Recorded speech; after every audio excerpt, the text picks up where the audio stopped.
મિત્રો આજે અમે તમને જણાવીશું કે કઈ એવી કઈ 5 વસ્તુઓ છે જેને માતા લક્ષ્મી ઘરની બહાર આપવાની મનાઈ કરે છે। જો કોઈ સ્ત્રી કે પુરુષ પોતાના ઘરમાંથી આ વસ્તુઓ બીજાને આપે છે તો તે ઘરમાં ભયંકર ગરીબી અને દરિદ્રતા આવે છે। મિત્રો આ વાર્તા પ્રાચીન સમયની છે, જ્યારે મધ્ય દેશમાં એક ખૂબ જ સુંદર શહેર હતું।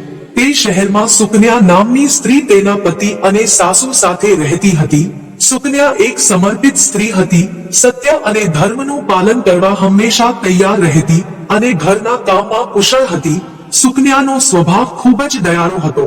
તે કોઈને ચિંતિત જોઈ શકતી નહોતી અને ક્યારેય કોઈને નુકસાન પહોંચાડતી પણ નહોતી। સરળ સ્વભાવની સુકન્યા તમામ ગુણોથી સંપન્ન હતી અને હંમેશા બીજાઓને પ્રેમ કરતી હતી। સુકન્યાના પતિનું નામ મોહન હતું, જે એક વેપારી હતા। તેની પાસે અનાજની દુકાન હતી, જ્યાં તે લોકોને જરૂરી વસ્તુઓ વેચતો અને તે પૈસા પોતાના ઘર ચલાવવા માટે વાપરતો। તેમનો ધંધો સમગ્ર મધ્યપ્રદેશમાં ફેલાયેલો હતો। તે પ્રખ્યાત હતો અને બધા નગરના રાજા તેમને ખૂબ માન આપતા। સુકન્યા તેના પતિને ખૂબ જ પ્રેમ કરતી હતી અને તેના પતિને ભગવાન માનીને તેની સેવા કરતી હતી। સુકન્યા દેવી લક્ષ્મીની મહાન ભક્ત હતી અને તેથી જ તેને એક આદર્શ સમર્પિત સ્ત્રી માનવામાં આવતી હતી। સુકન્યા દરરોજ પોતાના પતિ પહેલા જાગી જતી હતી, ઘરનું આંગણું સાફ કરતી, પછી સ્નાન કરતી, તુલસીને જળ ચઢાવતી અને દેવી દેવતાઓની પૂજા કરતી। તે તેની માતા લક્ષ્મીની પૂજામાં મગ્ન રહી અને આ રીતે તેની દિનચર્યા પૂરી કરતી હતી। સુકન્યાએ ક્યારેય કોઈનો અનાદર કર્યો નથી। તે બધા સાથે મધુર અવાજમાં વાત કરતી અને લોકો તેને જોઈને કહેતા કે તે દેવી લક્ષ્મી જેવા ગુણોવાળી સ્ત્રી છે। સુકન્યાએ સંપૂર્ણ નિષ્ઠા સાથે તેના પરિવારની સંભાળ લીધી અને દરેકને માન આપ્યું। તેણી કોઈની સાથે ઝઘડતી ન હતી અને દરેકની વાત સાંભળતી હતી। તે તેના પતિના આદેશ મુજબ કામ કરતી હતી। એવું કહેવાય છે કે જે સ્ત્રીમાં સાચા ગુણો હોય છે તે ક્યારેય કોઈનું નુકસાન નથી ઈચ્છતી અને દરેકનું સન્માન કરે છે। સુકન્યા દાનમાં પણ આગળ હતી। જે કોઈ ભિખારીના દરવાજે આવતો તેણે દાન અને દક્ષિણા આપ્યા વિના પાછો મોકલ્યો નહીં। તેના દરવાજેથી કોઈ ખાલી હાથે પાછું ન ગયું। જે પણ ભૂખ્યો આવે તેને પેટ ભરીને ભોજન આપીને જ વિદાય આપતી। સુકન્યાના દરવાજે આવેલા તમામ ભિખારીઓ ખૂબ જ ખુશ હતા। તેઓ ખુશ થયા અને તેણીને આશીર્વાદ આપતા। તેણીએ માત્ર જરૂરિયાતને જ મદદ કરી ન હતી, પરંતુ તેના પડોશીઓની પણ સંપૂર્ણ કાળજી પૂર્વક ધ્યાન રાખતી હતી।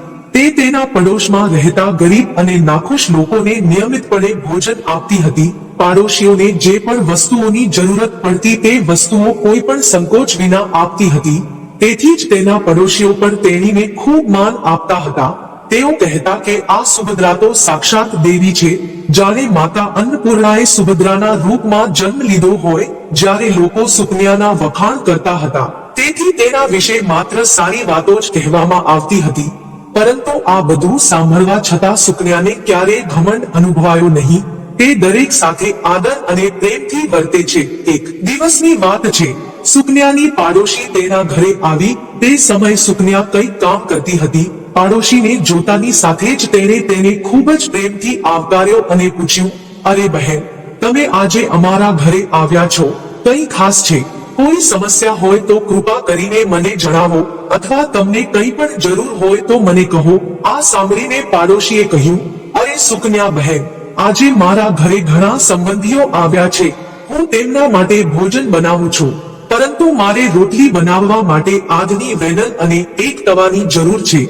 તેથી હું થોડીવાર માટે તે લેવા આવી છું। જો તમે આપો તો હું કામ પૂર્ણ થયા પછી તરત જ તેમને પરત કરીશ। સુકન્યાએ હસતા હસતા કહ્યું, અરે બહેન, આમાં શું મોટી વાત છે? લઈ લો। આમ પણ મારી પાસે બીજી આગની અને વેલણ છે। મને અત્યારે તેની જરૂર નથી, હું હમણાં તમને આપું છું। પછી સુકન્યા રસોડામાં ગઈ અને આઠની વેલણ અને તવો લાવીને તેના પડોશીને આપ્યો। પાડોશી કહે, ઓ સુકન્યા બહેન, તમારો ખૂબ આભાર। આજે તમે મારા કાર્યને સફળ બનાવ્યું। હું મારા મહેમાનોને ભોજન પીરસીશ અને તમારા સામાન તરત જ પાછા આપીશ। જો આમાં થોડો વિલંબ થાય તો મારાથી નારાજ ન થા। આના પર સુકન્યાએ કહ્યું, અરે બહેન, ચિંતા કરવાની કોઈ વાત નથી। જ્યારે તમારું કામ પૂર્ણ થઈ જશે ત્યારે તમે મને પરત કરી દો। પછી પાડોશી સુકન્યાનો સામાન લઈને તેના ઘરે ગઈ। થોડી વાર પછી સુકન્યાના ઘરે બીજી પાડોશી સ્ત્રી આવે છે. સુકન્યા તેનું પ્રેમથી સ્વાગત કરે છે અને કહે છે, આવો બહેન, આજે તને મારી પાસે કયા કામથી આવ્યા છો? આમ તો તમે ક્યારે અમારા ઘરે આવતા નથી. અવશ્ય કોઈ સમસ્યા હોવી જોઈએ. અચકાશો નહીં, તમને જે જોઈએ તે મને જણાવો, હું ચોક્કસપણે તમારી મદદ કરીશ. ત્યારે સ્ત્રી કહે છે કે અરે સુકન્યા બહેન, મારા ઘરમાં બહુ ગંદકી છે અને મારે તેને સાફ કરવી છે, પણ મારી પાસે સાવરણી નથી અને મારી પાસે સાવરણી ખરીદવાના પૂરતા પૈસા પણ નથી. તેથી હું તમારી પાસે સાવરણી માંગવા આવી છું. બહેન, જો તમને કોઈ સમસ્યા ન હોય તો કૃપા કરીને મને તમારા ઘરની સાવરણી આપો. હું મારું ઘર સાફ કરીને તમને સાવરણી પાછી આપીશ. સુકન્યાએ કશું વિચાર્યા વગર કહે છે, અરે બહેન, આમાં શું વાંધો હોઈ શકે? આ તો સાફ સાવરણી છે, ચિંતા ન કરો, હું હમણાં જ તમને સાવરણી આપું છું. પછી તે સ્ત્રી સાવરણી લઈને સુકન્યાના ઘરેથી નીકળી જાય છે. થોડા દિવસો પછી સુકન્યાના ઘરે બીજી સ્ત્રી આવે છે. સુકન્યા તે સ્ત્રીને કહે છે, આવો બહેન, શું વાત છે? આજે મારા ઘરે કેમ આવ્યા છો? તમે જે ઈચ્છો તે નિસંકોચ કહો, હું ચોક્કસપણે તમને મદદ કરવાનો પ્રયાસ કરીશ. ત્યારે સ્ત્રી કહે છે, અરે સુકન્યા બહેન, મેં સાંભળ્યું છે કે તમે બહુ દયાળુ છો. ગામની દરેક વ્યક્તિ તમારા વિશે ખૂબ સારી વાત કરે છે. મેં પણ સાંભળ્યું છે કે તમે બધાને મદદ કરતા રહો છો. તેથી હું થોડી મદદ માંગવા તમારી પાસે આવી છું. આજે મારા ઘરે મહેમાન મારી દીકરીને જોવા માટે આવી રહ્યા છે. હું ચિંતિત છું કારણ કે તેની પાસે ન તો ઘરેણાં છે કે ન તો પહેરવા માટે સારા કપડાં. મહેરબાની કરીને મને એક દિવસ માટે ઘરેણાં અને કપડાં ઉછીના આપો. જ્યારે મહેમાન જોઈને ચાલ્યા જાય પછી હું તમારા દાગીના અને કપડાં પરત કરીશ. પાડોશીના કરુણાભર્યા શબ્દો સાંભળીને સુકન્યા કહે છે, અરે બહેન, ચિંતા ન કરો, તમારી દીકરી એ મારી દીકરી જેવી છે. હું ચોક્કસ તેની મદદ કરીશ. હું તમને હમણાં મારા ઘરેણાં અને સાડી આપું છું, જે પહેરીને તે રાજકુમારી જેવી દેખાશે. સુકન્યા ઘરની અંદર જઈને તિજોરી ખોલી અને ઘરેણાં, સાડી કાઢીને સ્ત્રીને આપે છે. પાડોશી ખુશીથી સુકન્યાના ઘરેણાં અને સાડી લઈને જતી રહે છે. એ જ દિવસે સંધ્યા સમય હતો ત્યારે સુકન્યાના ઘરે અચાનક બીજી પડોશણ આવે છે. સુકન્યા તેનું પ્રેમથી સ્વાગત કરે છે અને કહે છે, આવો બહેન, આજે તમે મારા ઘરે, મને કહો કે હું તમને કેવી રીતે મદદ કરી શકું? સુકન્યાની વાત સાંભળીને તે પાડોશી કહે છે, તમે ખૂબ જ દયાળુ છો અને બધાને મદદ કરો છો, તેથી જ હું તમારી પાસે આવી છું. મારું બાળક ભૂખ્યું છે અને મારી પાસે દૂધ નથી. શું તમે મને થોડું દૂધ આપી શકશો? સુકન્યા કહે છે, અરે બહેન, આમાં શું મોટી વાત છે? આટલું કહીને સુકન્યા રસોડામાં જાય છે. એક વાસણમાં દૂધ ભરીને પાડોશીને આપે છે. પાડોશી ખુશ થઈ જાય છે અને દૂધ ભરેલું વાસણ લઈને જતી રહે છે. આ રીતે સુકન્યા તેના તમામ પડોશીઓને મદદ કરે છે. પછી તે ખુશીથી તેના ઘરના કામમાં વ્યસ્ત થઈ જાય છે. રાત પડે એટલે સુકન્યાના પતિ ઘરે પાછા ફરે છે. સુકન્યા તેમનું સ્વાગત કરે છે અને તેમની સારી સેવા કરે છે. તે તેના પતિ માટે ભોજન વગેરેની વ્યવસ્થા કરે છે. જમ્યા પછી બંને શાંતિથી સૂઈ ગયા. બીજા દિવસે સવારે જ્યારે તેઓ બંને જાગે છે ત્યારે અચાનક કોઈ તેમના દરવાજે ખટખટાવવાનું શરૂ કરે છે. સુકન્યા દરવાજો ખોલે છે અને એક માણસને ત્યાં ઉભેલો જુએ છે. તે પૂછે છે, અરે ભાઈ, તમે કોણ છો અને દરવાજો કેમ ખખડાવો છો? વ્યક્તિએ જવાબ આપ્યો, હું તમારા પતિની દુકાન પર કામ કરું છું. આજે સવારે હું દુકાન ખોલવા ગયો ત્યારે જોયું તો દુકાનનું તાળું તૂટેલું હતું. મેં અંદર જઈને જોયું તો દુકાનના તમામ પૈસા અને સામાન ગાયબ હતા. મને લાગે છે કે રાત્રે કોઈએ દુકાનમાં ચોરી કરી હતી. દુકાન લૂંટાઈ છે. એ સાંભળીને સુકન્યા ડરી જાય છે. તે દોડીને તેના પતિ પાસે જાય છે અને તેને જગાડે છે. હે સ્વામી, સાંભળો, હમણાં જ તમારી દુકાનમાં કામ કરતો વ્યક્તિ આવ્યો હતો. તે કહેતો હતો કે અમારી દુકાન લૂંટાઈ ગઈ છે. આ સાંભળીને તેનો પતિ પણ ડરી જાય છે. તે તરત જ ઊભો થાય છે અને ઝડપથી દુકાન તરફ દોડે છે. જ્યારે તે દુકાન પર પહોંચે છે ત્યારે તેણે જોયું કે વાસ્તવમાં દુકાનનું તાળું તૂટેલું છે અને તમામ પૈસા અને સામાનની ચોરી થઈ ગઈ છે. આ જોઈને સુકન્યાના પતિ ખૂબ જ દુઃખી થઈ જાય છે. દુઃખી મન સાથે મોહન ઘરે પાછા ફરે છે અને ઘરે પહોંચીને સુકન્યાને બધું કહી દે છે. આ સાંભળીને સુકન્યા પણ ખૂબ દુઃખી થઈ જાય છે. પછી તે તેના પતિને કહે છે, હે નાથ, ચિંતા ન કરો, મેં મારા ઘરની તિજોરીમાં થોડા પૈસા ભેગા કર્યા છે, જેથી આપણે ફરીથી કોઈ ધંધો શરૂ કરી શકીએ. આટલું કહીને સુકન્યા રૂમમાં જાય છે અને તિજોરી ખોલીને જુએ છે, પણ તે પણ સાવ ખાલી. તિજોરીમાં રાખેલી તમામ રકમ કોઈએ ચોરી લીધી હતી. આ જોઈને સુકન્યા ખૂબ દુઃખી થઈ જાય છે અને તે સમજી શકતી નથી કે તેની સાથે શું થઈ રહ્યું છે. આ દરમિયાન તેનો પતિ પણ રૂમમાં આવે છે અને તિજોરી ખાલી જોઈને સુકન્યા પર ગુસ્સે થઈ જાય છે. તેને ગુસ્સેથી પૂછ્યું, સુકન્યા સાચું કહો, આ તિજોરીમાંના બધા પૈસા ક્યાં ગયા? સુકન્યા કહે, હે સ્વામી, હું ઘરે હતી અને બધા પૈસા પણ આ તિજોરીમાં હતા. મને ખબર નથી કે કયા ચોરે બધા પૈસા ચોરી લીધા છે, પણ તમે શાંત થાઓ, અમે કોઈક ઉપાય શોધીને તે ચોરાયેલા બધા મેળવીશું. પછી તેનો પતિ મોહન કહે છે કે આ એ હકીકતનું પરિણામ છે કે તમે તમારા પડોશીઓને તમારા ઘરે બોલાવો છો અને તેમને ખવડાવો છો. મને લાગે છે કે અમારા પૈસા તેમાંથી કોઈએ ચોર્યા છે. ગુસ્સામાં મોહન સુકન્યાને ગાળો આપવા લાગે છે. અવાજ સાંભળીને તેની સાસુ પણ ત્યાં આવી જાય છે અને તેના પુત્રને પૂછે છે કે શું થયું, તમે બંને આટલા જોરથી કેમ ઝઘડો કરો છો? મોહન તેની માતાને કહે છે, જુઓ, તમારી વહુએ એવું કર્યું છે કે તે ઘરે હતી ત્યારે તિજોરીમાંથી બધા પૈસા ચોરાઈ ગયા. પુત્રની વાત સાંભળીને સાસુ પણ કન્યાને ઠપકો આપવા લાગે છે અને કહે છે, મારા દીકરા, તારી વાત સાચી છે. તમે આ પડોશીઓને ઘરની વસ્તુઓ આપતી રહે છે અને વગર વિચારે કોઈની પણ મદદ કરે છે. તેમાંથી જ કોઈએ બધા પૈસા ચોર્યા હોવા જોઈએ. ઘરની દરેક વ્યક્તિ સુકન્યાને ગાળો આપવા લાગે છે. આ બધું સાંભળીને સુકન્યા ખૂબ જ પરેશાન થાય છે, પરંતુ તેણી તેના પતિને સાંત્વના આપે છે અને કહે છે, હે સ્વામી, મેં મારા કેટલાક દાગીના પાડોશીને ઉછીના આપ્યા હતા. હું હમણાં જ તેની પાસેથી પાછા લાવીને તમને આપું છું. આટલું કહીને સુકન્યા તે પાડોશીના ઘરે જાય છે, પરંતુ ત્યાં પહોંચીને તેણે જોયું કે ઘરમાં કોઈ નથી અને દરવાજો બંધ છે. આ જોઈને સુકન્યા વધુ દુઃખી થઈ જાય છે. તે ત્યાંથી પરત ફરવા લાગે છે અને પછી અચાનક તે પાડોશીના ઘરની નજીક રહેતી એક મહિલાને જોવે છે. તે સ્ત્રીને પૂછે છે, અરે બહેન, આ ઘરના લોકો ક્યાં ગયા? મહિલા જવાબ આપે છે, બહેન, હું તમને શું કહું, આ ઘરમાં રહેતા તમામ લોકો છેતરપિંડી કરનારા છે. આ લોકો મારા પૈસા લઈને ભાગી ગયા છે. સ્ત્રીની વાત સાંભળીને સુકન્યા મનમાં વિચારવા લાગે છે, હવે હું શું કરું? આ સ્ત્રી પણ મારા ઘરેણા લઈને ભાગી ગઈ છે. હવે મારું શું થશે? મારા પતિ મને તેની સાથે નહીં રાખે, મારું જીવન બરબાદ થઈ જશે. એમ વિચારીને નિરાશ થઈને ઘરે પરત ફરે છે.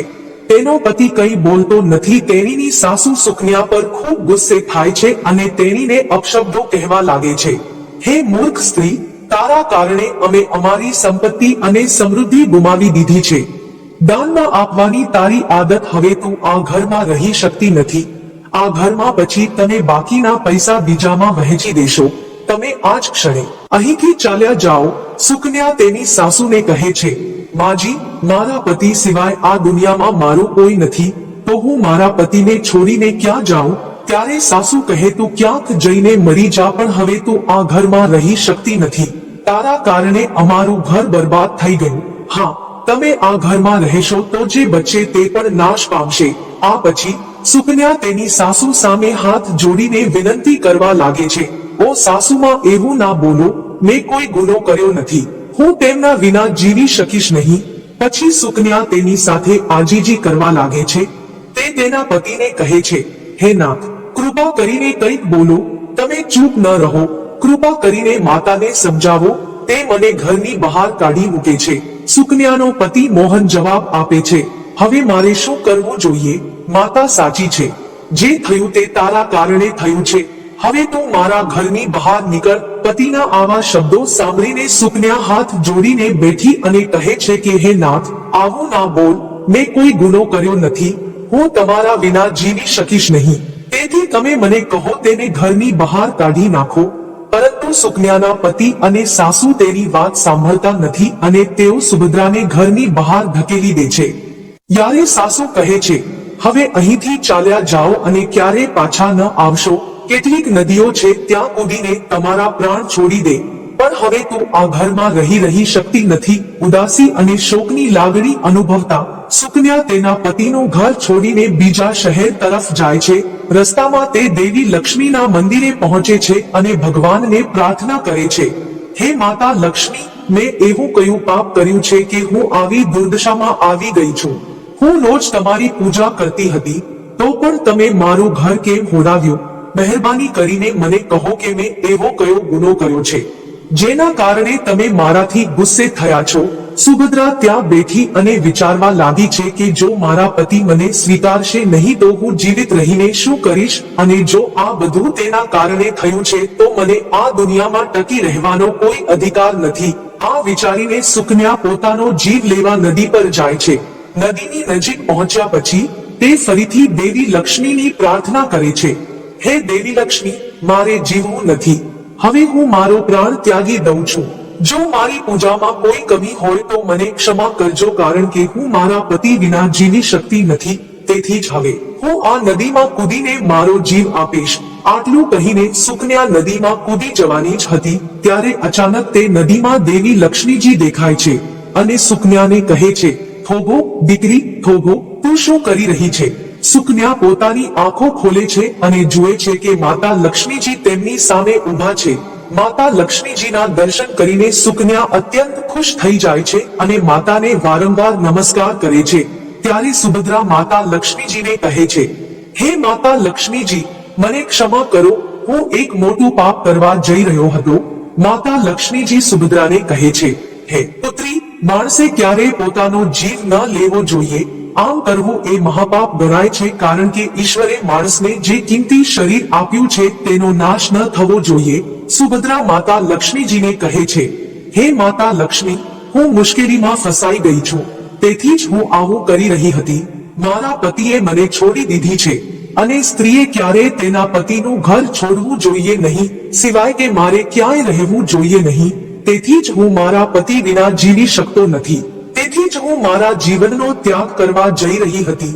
માતા લક્ષ્મી સુકન્યાને કહે છે, હે દીકરી, હું બધું જાણું છું અને હું એ પણ જાણું છું કે તારા પતિએ તને માર્યો છે. શા માટે તમે બધું બલિદાન આપ્યું છે? આ બધું તમારી ભૂલને કારણે થયું છે. તમે તમારા ઘરની કેટલીક વસ્તુઓ વિચાર્યા વિના દાન કરી દીધી, જેના કારણે મારે તમારું ઘર છોડવું પડ્યું. કારણ કે કોઈ પણ સ્ત્રી તેના ઘરની કેટલીક ખાસ વસ્તુઓ બીજાને આપે છે, પરંતુ વસ્તુઓ ન આપવી જોઈએ. સુકન્યા માં લક્ષ્મીજીને પૂછે છે, હે માતા, એવી કઈ વસ્તુઓ છે જે બીજાને આપીને તમે તમારા ઘરમાં રહેવાનો અંત કરો છો? મહેરબાની કરીને મને કહો કે મેં કઈ વસ્તુઓ દાન કરી હતી જેના કારણે તમે મારા ઘરનો ત્યાગ કર્યો હતો. માતા લક્ષ્મીજી કહે છે, હે પુત્રી, હવે હું તને તે વસ્તુઓ વિશે જણાવવા જઈ રહી છું જે કોઈ પણ સ્ત્રીએ ક્યારેય બીજાને દાન ન કરવી જોઈએ. ધ્યાનથી સાંભળ. પ્રથમ વસ્તુ આજની વેલણ અને તવો છે. કોઈ પણ મહિલાએ પોતાના ઘરના પીઠા, બેલન અને તવાને ભૂલથી પણ બીજાને ન આપવો જોઈએ, કારણ કે રસોડામાં આ વસ્તુઓનું ખૂબ મહત્વ હોય છે અને તેની પવિત્રતા હંમેશા જળવાઈ રહે છે. આ વસ્તુઓમાંથી ભગવાન માટે પ્રસાદ બનાવવામાં આવે છે અને તવા પર બનેલી પ્રથમ રોટલી ગાયને ખવડાવવામાં આવે છે. તેથી આ વસ્તુઓને હંમેશા સ્વચ્છ અને શુદ્ધ રાખવી જોઈએ અને અન્યને ક્યારેય ન આપવી જોઈએ, કારણ કે તેનું દાન કરવાથી આ વસ્તુઓ અશુદ્ધ થઈ જાય છે અને તેનો ઉપયોગ અશુભ પરિણામો તરફ દોરી જાય છે. એટલા માટે તમે તમારા રસોડાના પીઠા, બેલન અને તવા તમારા પાડોશીને આપીને પહેલી મોટી ભૂલ કરી છે. બીજાને આપીને તમે બીજી ભૂલ એ કરી કે તમે તમારા ઘરની સાવરણી તમારા પાડોશીને આપી દીધી. સાવરણી એ વસ્તુ છે જેમાં હું હંમેશા રહું છું અને જે વસ્તુ મને સૌથી પ્રિય છે તે જ વસ્તુ તમે તમારા પાડોશીને આપી, તો પછી હું તમારા ઘરમાં કેવી રીતે રહી શકું? જે પણ સ્ત્રી પોતાના ઘરની સાવરણી બીજાને આપે છે, હું તેનું ઘર ત્યજી દઉં છું, કારણ કે ઘર ફક્ત સાવરણીથી જ સાફ થાય છે. અને યાદ રાખું છું કે જ્યાં પણ સ્વચ્છતા હોય ત્યાં હું નિવાસ કરું છું. ઘરમાં સાવરણી હંમેશા છુપાવીને રાખવું જોઈએ, કારણ કે સાવરણી ખૂબ જ પવિત્ર વસ્તુ છે. તેના પર ભૂલથી પણ પગ ન મૂકવો જોઈએ અને તેનો ઉપયોગ ક્યારેય પણ મળ વગેરે જેવી ગંદકી સાફ કરવા માટે ન કરવો જોઈએ. ત્રીજી વસ્તુ જે સ્ત્રીએ ક્યારેય બીજાને ન આપવી જોઈએ તે છે ઘરેણાં. વ્યક્તિએ તે અન્ય સ્ત્રીઓને ન આપવી જોઈએ, કારણ કે હું હંમેશા ઘરેણામાં જ રહું છું અને સ્ત્રીના સોળ શણગારમાં ઘરેણાનું ખૂબ મહત્વ છે. જે સ્ત્રી પોતાના ઘરેણા બીજાને આપે છે તેના જીવનમાં મુશ્કેલીના વાદળો આવી જાય છે. જાણે કે તમે તમારા આભૂષણ તમારા પાડોશીને આપી દીધા હોય અને જ્યારે તમે તે માંગવા ગયા તો તે તમારા ઘરેણા લઈને ભાગી ગઈ. આનાથી તમારા જીવનમાં મુશ્કેલી ઊભી થઈ. દેવી લક્ષ્મી આગળ કહે છે, હે દીકરી, હવે હું તને ચોથી વસ્તુ કહું છું. તમને જણાવી દઈએ કે જે વસ્તુ સ્ત્રી કે પુરુષે સાંજે દાન ન કરવી જોઈએ તે વસ્તુ છે દૂધ. કોઈ પણ વ્યક્તિએ સાંજ પછી સફેદ રંગની વસ્તુનું દાન ન કરવું જોઈએ, પરંતુ તમે સાંજે તમારા પાડોશીને દૂધનું દાન કર્યું, જેના કારણે હવે તમારા જીવનમાં દુર્ભાગ્ય આવી ગયું છે. કારણ કે સાંજે સફેદ રંગની વસ્તુઓનું દાન કરવાથી વ્યક્તિના જીવનમાં અશુભ સમય આવે છે. દેવી લક્ષ્મી સુકન્યાને કહે છે, હે દીકરી, મેં તને તે બધી વસ્તુઓ વિશે કહ્યું છે જે ક્યારેય દાન નથી કરતી. આ વસ્તુઓ ક્યારેય બીજાને ઉધાર કે ઉપયોગ માટે ન આપવી જોઈએ અને તે આ વસ્તુઓનું દાન કર્યું હતું, જેના કારણે આજે તમારા જીવનમાં દુર્ભાગ્યનો સમય આવ્યો છે. સુભદ્રા માતા લક્ષ્મીજીને કહે છે, હે માતા લક્ષ્મીજી, મારાથી મોટી ભૂલ થઈ ગઈ. આવું એટલા માટે થયું કારણ કે મને આ બાબતો વિશે કોઈ જાણકારી નહોતી. કૃપા કરીને મને માફ કરો અને હવે મને પ્રાયશ્ચિત કરવાનો માર્ગ જણાવો. માતા લક્ષ્મીજી કહે છે, હે પુત્રી, તારે જે પ્રાયશ્ચિત કરવાનું હતું તે કરી લીધું છે. હવે તું પાછી જા, ઘરે પાછા ફરો. હું તમને તમારી બધી કીર્તિ અને સંપત્તિ પરત કરીશ. આટલું કહીને દેવી લક્ષ્મીજી ત્યાંથી ગાયબ થઈ જાય છે.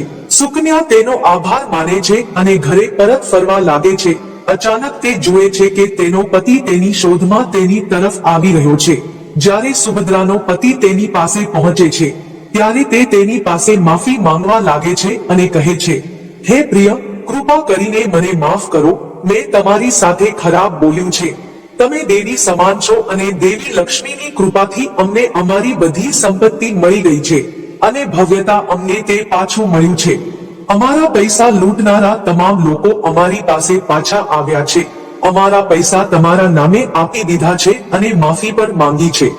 સુકન્યા તેના પતિની વાત સાંભળીને ખૂબ ખુશ થાય છે અને બંને એકસાથે ઘરે પાછા ફરે છે. હવે માતા લક્ષ્મી ભગવાનની કૃપાથી તેમના ઘરમાં સુખ સમૃદ્ધિ પાછી આવે છે અને સુકન્યાએ પોતાના ઘરની આ 4 વસ્તુઓ ફરી ક્યારે કોઈને આપી નથી. તેણી તેના નાના પરિવારમાં ખુશીથી રહેવા લાગી. મિત્રો, તમે બધાએ પણ આ 4 વાતોને ભૂલવી ન જોઈએ. કોઈને કંઈ આપવું જોઈએ નહીં, કારણ કે આમ કરવાથી જીવનમાં મુશ્કેલી આવે છે. સાંજના સમયે ઘરની કોઈ પણ વસ્તુનું દાન ન કરવું જોઈએ અને જો કોઈ સ્ત્રી કે પુરુષ તે માંગવા આવે તો તેને સ્પષ્ટ ના પાડી દેવી જોઈએ કે હું આ વસ્તુ સાંજે આપી શકું તેમ નથી, ભલે પછી તે વ્યક્તિને થોડું ખોટું લાગે. મિત્રો, આ માહિતી તમને પસંદ આવી હોય તો કમેન્ટ કરીને જય માં લક્ષ્મી લખો. સાથે જ વિડીયોને લાઈક, ચેનલને સબસ્ક્રાઇબ કરીને બેલ નોટિફિકેશન ઓલ પર ક્લિક કરજો.